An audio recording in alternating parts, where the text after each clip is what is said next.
বিশ্ব ফুটবলের পরাশক্তি ব্রাজিল। সর্বোচ্চ 5 বারের বিশ্ব চ্যাম্পিয়নরা কাতার বিশ্বকাপের পর থেকেই নিজেদের খুঁজে ফিরছে। সেই সঙ্গে যুক্ত হয়েছে দলের সেরা তারকা নেইমার জুনিয়রকে না পাওয়া। মাঝে মাঝে ভালো সময় উকি দিলেও ধারাবাহিকতা দেখতে পারছে না দলটি।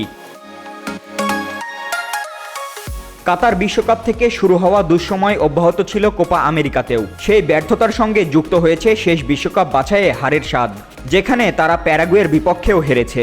আর এই হারের ফলে 5 বারের বিশ্ব চ্যাম্পিয়নরা লাতিন আমেরিকার বিশ্বকাপ বাছাইয়ের পয়েন্ট তালিকায় বেশ পিছিয়ে রয়েছে।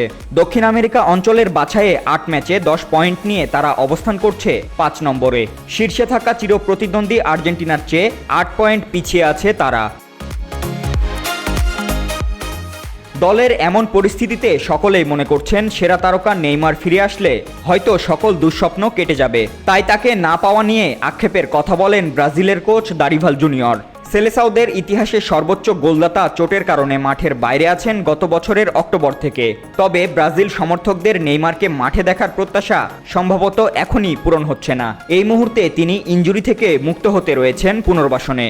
আর তাই তো নেইমারের জন্য সবাইকে আরেকটু ধৈর্য ধরতে বলে অক্টোবরের বিশ্বকাপ বাছাইয়ের 2 ম্যাচের জন্য দল ঘোষণা করেছেন কোচ দারিভাল জুনিয়র।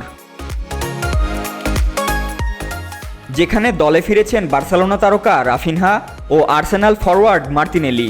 এছাড়া দলে নতুন মুখ হিসেবে রয়েছেন 2 জন। তারা হলেন ফরাসি ক্লাব লিওর আবনের এবং বোটফোগার ফরওয়ার্ড ইগর জেসুস। এছাড়া আক্রমণ ভাগে রয়েছেন রিয়াল মাদ্রিদের 3 তারকা ভিনিসিয়াস জুনিয়র, রদ্রিগো এবং এন্ড্রিক। আগামী 11 অক্টোবর বিশ্বকাপ বাছাইয়ের ম্যাচে সকাল 6টায় ব্রাজিলের প্রতিপক্ষ চিলি। ব্রাজিল পরের ম্যাচটি খেলবে 16 অক্টোবর সকাল 6টা 45 মিনিটে। সেই ম্যাচে ব্রাজিলের প্রতিপক্ষ পেরু। এই 2 ম্যাচ দিয়ে ব্রাজিল ছন্দে ফিরতে পারবে কিনা সেটাই এখন দেখার অপেক্ষা।